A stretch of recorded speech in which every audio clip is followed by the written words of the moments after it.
Hi friends, welcome to my channel సాహితీ మను vlogs. నేను బాగున్నానండి. మీరు ఎలా ఉన్నారు? ఈరోజు మా ఇంట్లో బిస్కెట్లు చేసుకుందామండి. నూనెలో వేసుకోవచ్చు. ఓవెన్ ఏం అవసరం లేదు. ఓవెన్ అవసరం లేని బిస్కెట్లు అండి, మామూలుగా చేసుకోవచ్చు.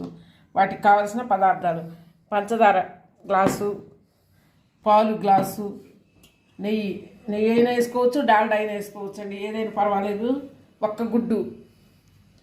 ఒక్క గుడ్డు వేసుకోవాలి చాలండి. కేజీకి అయితే 2, కేజీకి అయితే డబల్ వేసుకోవాలి. పంచదార మిక్సీకి వేసుకుందామండి.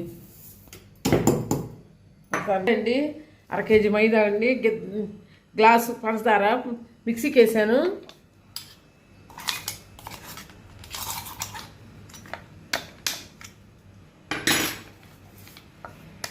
అలాగే పాలు కూడా పోసుకోవాలండి. ఇందులో నెయ్యి ఉంటే నెయ్యి పోసుకోండి, లేదంటే డాల్డా ఏదైనా పర్వాలేదండి. గ్లాసు ఒక్క గుడ్డు, 1/2 కేజీకి 1 గుడ్డు సరిపోద్దండి.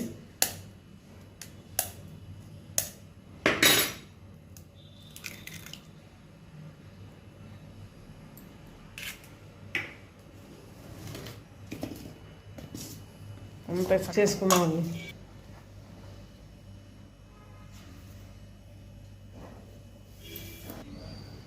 ఇలా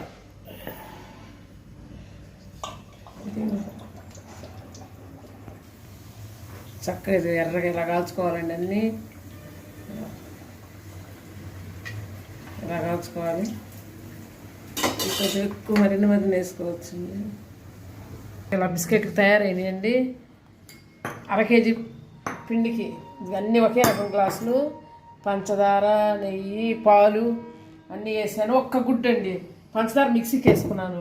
చూడ చక్కగా ఎలా వచ్చింది. చిన్న పిల్లలు తినడానికి కానీ, పెద్దవాళ్ళకి కానీ, పిల్లలు స్కూల్కి పోయేటప్పుడు బాక్స్లో పెట్టడానికి కానీ, స్నాక్స్ కింద చాలా బాగుంటాయండి. Thank you. Thanks for watching. Don't forget to like, share and subscribe.